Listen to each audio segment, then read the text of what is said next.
Laurent Kérusoré, né un jour d'été de juillet 1975 dans la paisible ville de Nantes, il a aujourd'hui 51 ans. Avec le temps, son visage porte peu à peu les marques des années, mais son regard conserve cette douceur, mêlée d'une pointe de tristesse, propre à un homme qui a traversé tant d'épreuves. Derrière son calme apparent et sa voix chaleureuse, rares sont ceux qui devinent que Laurent porte en lui une histoire faite de tristesse, de secrets et de blessures qu'il dévoile rarement. Sa vie est comme un long film, où chaque plan est marqué par l'effort, la solitude et le désir d'être aimé et compris. Enfant, Laurent était un rêveur.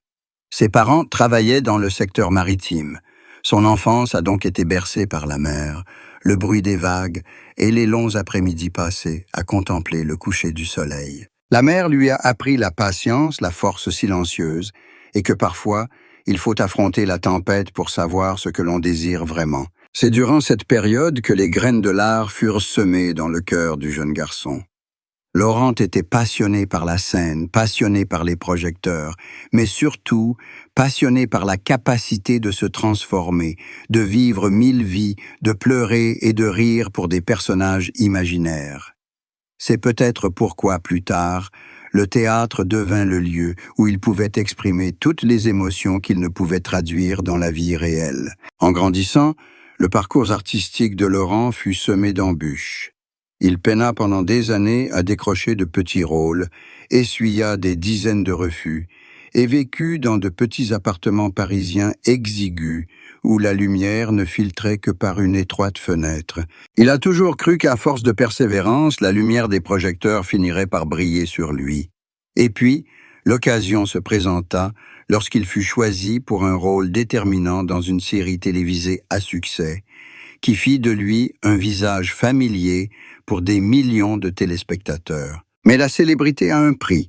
La vie privée est scrutée à la loupe. Chaque geste, chaque parole devient sujet de discussion. Laurent a confié un jour, lors d'une rare interview, que la plus grande solitude n'est pas celle de n'avoir personne à ses côtés, mais celle d'être perdu au milieu d'une foule. Quand les lumières s'éteignent, quand les applaudissements cessent, il rentre dans son appartement silencieux et réalise qu'il n'y a personne avec qui partager ses joies ou ses peurs.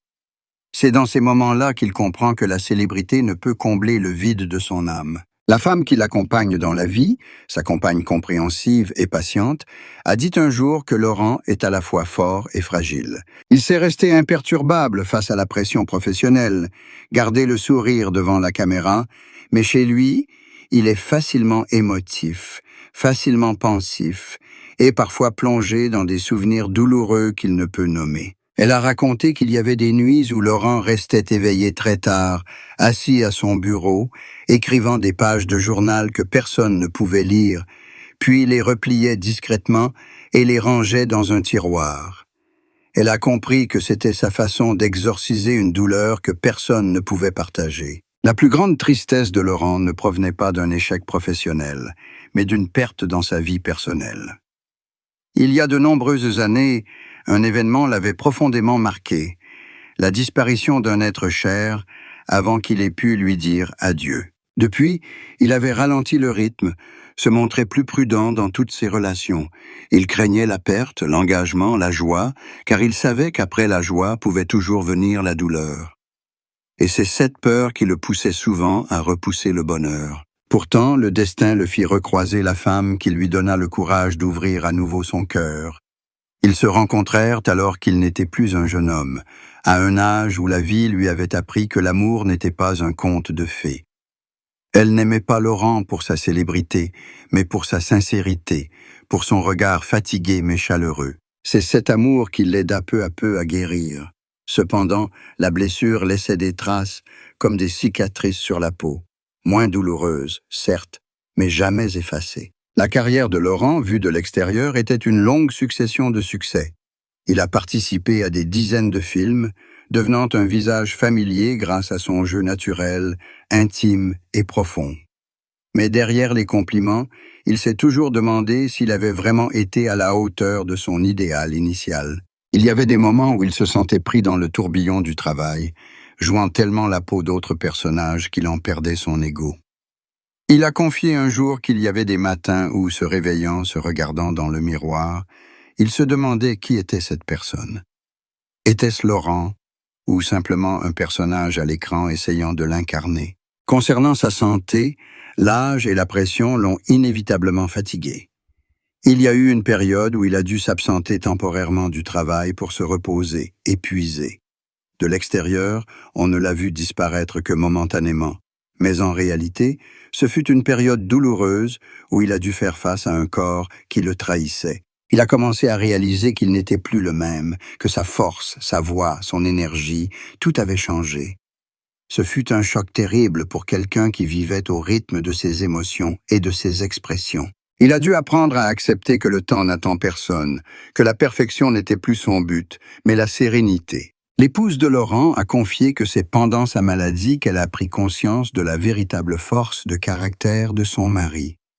Malgré sa fatigue, il s'efforçait de maintenir son habitude de lire des textes, de travailler sa voix et de sourire à tous. Il ne voulait pas qu'on le plaigne. Il voulait simplement être vu comme un homme normal qui apprenait à traverser l'épreuve.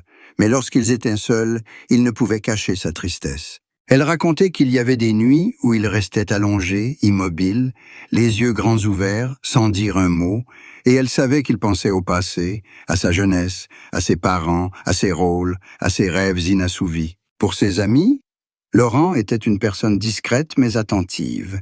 Il parlait rarement de lui-même, mais se souciait profondément des autres. C'était peut-être sa façon de penser ses propres blessures.